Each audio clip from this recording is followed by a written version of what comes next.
Hey everyone, today I want to talk about the difference between a landlord and an investor. Now, on the surface, these two terms seem very similar. You would think it's just someone who owns real estate that wants to gain cash flow from the property or some financial means. That is where the similarities stop. Now, let's take the word landlord. What a landlord is somebody who wants to work more in the business than on the business. A landlord is somebody who wants to be involved in the day-to-day operations. They want to maybe be involved in getting the property rent ready, going to Home Depot, picking out the paint, grabbing the wood, hiring the workers themselves. Whatever they're doing, they're involved. Then when it comes to leasing the property, maybe they lease it themselves. They answer the calls, they screen the residents, they put the tenants in, they sign the lease, then they deal with the day-to-day operations.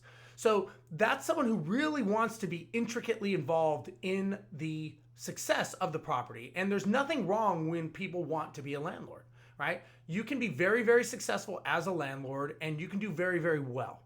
Now, an investor is somebody who has teams of people and they understand more of the concept of leverage. So while a landlord is busy working in the business, an investor is busy working on the business. They are creating the teams, the strategies, they're creating relationships. Maybe they have a couple of contractors. Maybe they have realtors looking for them.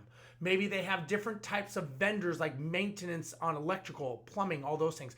That's what an investor does. They have a team of people. So the way I look at it is the investor looks at this as a business. They are working more on the business and they are the CEO of the business. Now, the difference of these two is, yes, you can probably make more money per property when you are a landlord because you're saving a lot of cost on leasing a property and property management and all those other things. But what you're losing is you're losing time because it's going to take you time to do these things. Now, it may just be minutes here, minutes there, but eventually you will run out of hours in the day. And when you're looking at an investor, they may not make more per property because maybe they're hiring people to do certain tasks, but over time, they actually will make more money because they can scale their business model bigger.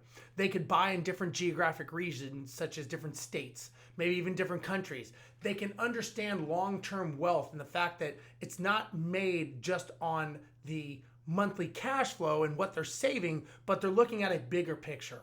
Normally, investors have a plan and they have a strategy. And then they're working that plan every day and every property they look at, and they're asking, does this property or this investment, does that align with the strategy to get me to my goal? And sometimes landlords are just busy being busy, and they sometimes are not able to see other things because they will reach a point that you're not able to buy any more properties because there's not enough hours in the day. So maybe at 5 properties is not a problem. But if you got to 50 properties, then maybe you would start running out of time, and then you would have to start leveraging.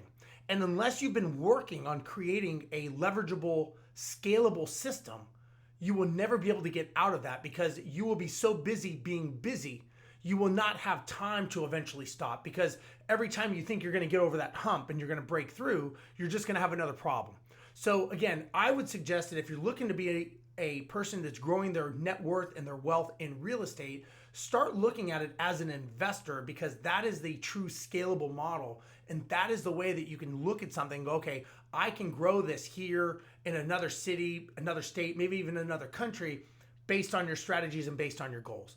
A landlord is only going to be geographically limited to where they can go to and where they can drive because they are the limiting factor. And many times they are the bottleneck in the whole situation.